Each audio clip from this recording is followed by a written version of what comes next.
Kannur പഴയങ്ങാടിയിൽ super മാർക്കറ്റിൽ തീപിടുത്തം. Bus സ്റ്റാൻഡിന് സമീപമുള്ള യെസ് സ്മാർട്ട് സൂപ്പർ മാർക്കറ്റിലാണ് തീപിടുത്തം. അഗ്നിരക്ഷാസേന തീയണയ്ക്കാനുള്ള ശ്രമം തുടരുകയാണ്.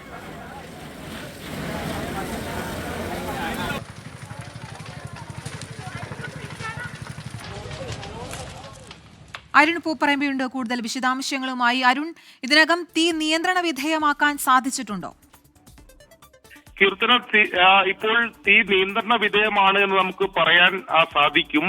രാത്രി 10:15 ഈ സൂപ്പർ മാർക്കറ്റിൽ തീപിടുത്തമുണ്ടായത്. പഴയങ്ങാടി ബസ് സ്റ്റാൻഡിന് തൊട്ട് സമീപം പ്രവർത്തിക്കുന്ന എസ് സ്മാർട്ട് എന്ന പേരിലുള്ള സൂപ്പർ മാർക്കറ്റിലാണ് തീപിടിച്ചത്. ആദ്യം നാട്ടുകാർ ഈ തീ അണക്കാനുള്ള ഒരു ശ്രമം നടത്തി, പക്ഷെ അത് സാധിക്കാതെ വന്നതോടെയാണ് അഗ്നിരക്ഷാസേനയെ വിവരം അറിയിച്ചത്. തളിപ്പറമ്പിൽ നിന്നും അതോടൊപ്പം തന്നെ പയ്യന്നൂരിൽ നിന്നുള്ള 2 യൂണിറ്റ് അഗ്നിരക്ഷാ സേനയാണ് സ്ഥലത്തെത്തി ഇപ്പോൾ തീ അണക്കാനുള്ള ശ്രമം ഇപ്പോൾ തുടർന്നുകൊണ്ടിരിക്കുന്നത്.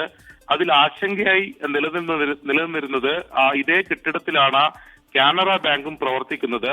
ഇതിന്റെ മുകളിലത്തെ നിലയിൽ കാനറ ബാങ്കും താഴത്തെ നിലയിൽ ATM-ഉമാണ് പ്രവർത്തിച്ചിരുന്നത്. ഈ കാനറ ബാങ്കിന്റെ AC ഉള്ള ഭാഗത്തേക്ക് തീ പടരുന്ന സാഹചര്യമുണ്ടായിരുന്നു. എന്നാൽ ഇപ്പോൾ അത് ആശങ്കപ്പെടേണ്ട സാഹചര്യമില്ല.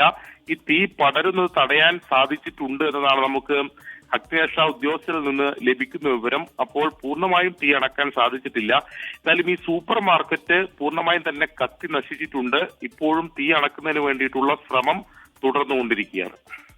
ശരി, കണ്ണൂർ പഴയങ്ങാടിയിലെ സൂപ്പർ മാർക്കറ്റിലാണ് തീപിടുത്തമുണ്ടായത്. ഇപ്പോൾ ആശങ്കപ്പെടേണ്ട സാഹചര്യമില്ല. തീ നിയന്ത്രണ വിധേയമാക്കാൻ സാധിച്ചിട്ടുണ്ട് എന്നാണ് അരുൺ പൂപ്പറമ്പ നൽകുന്ന വിവരം.